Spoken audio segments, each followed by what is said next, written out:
The idea of a mayor of London has been legendary for the 600 years since Dick Whittington and his cat. Although in modern times, the 9 million citizens of Greater London have only had an elected mayor since the year 2000. Ken, Boris and Sadiq, the only three mayors London's had so far, in a role created by Prime Minister Tony Blair. I think I was the luckiest because when I became mayor in 2000, we had a Labour government. I got billions of pounds out of them. I mean, huge investment in improving our transport infrastructure. I bought 8,000 new buses. Poor old Sadiq can't get loads of money out of Boris Johnson. This May, after a delay in extension for COVID, voters are choosing a mayor again. The incumbent, Labour's Sadiq Khan, a former MP and minister's main challengers are the Conservative Sean Bailey, who has no parliamentary experience, and the co-leader of the Greens, Sean Berry. The Mayor of London has responsibility for transport, policing and some infrastructure. But except for what can be raised from the council tax and fares, they're dependent on central government for funding.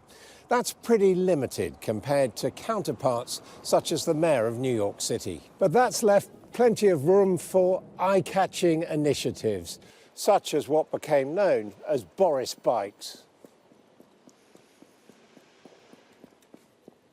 Johnson's Director for the Environment pioneered many of the Mayor's transport initiatives. We saw fantastic opportunities actually, Adam. It was May 2008, the sun was shining, the world looked a great place.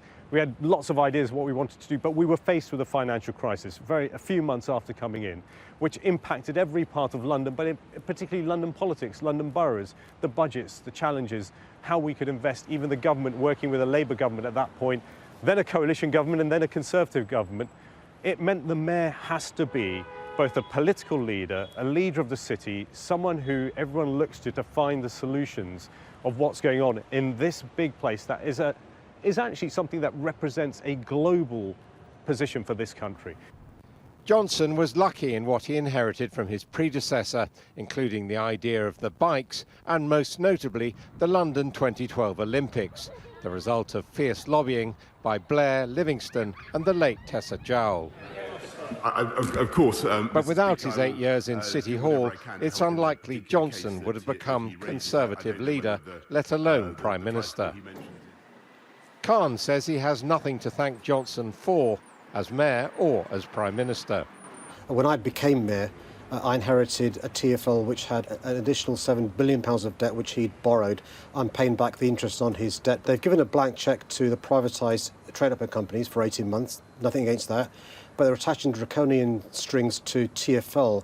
And the problem with them doing that is TfL is integral to London businesses doing well. London businesses are integral to the country doing well, and the Prime Minister's in danger of cutting his nose to spite his face.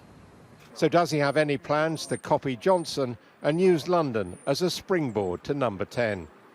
No, I think I've got the best job in politics, and after seeing the mess Boris Johnson's making, I think I'm better off in City Hall.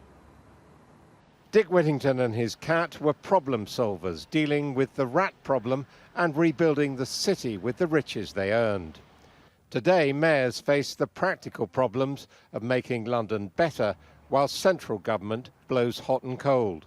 What matters to me most is that London gets better, because I've lived in London for 75 years. My kids are living in it. I want them to have a good world. And I do think this is just about the best city in the world. This is the most diverse, the most tolerant.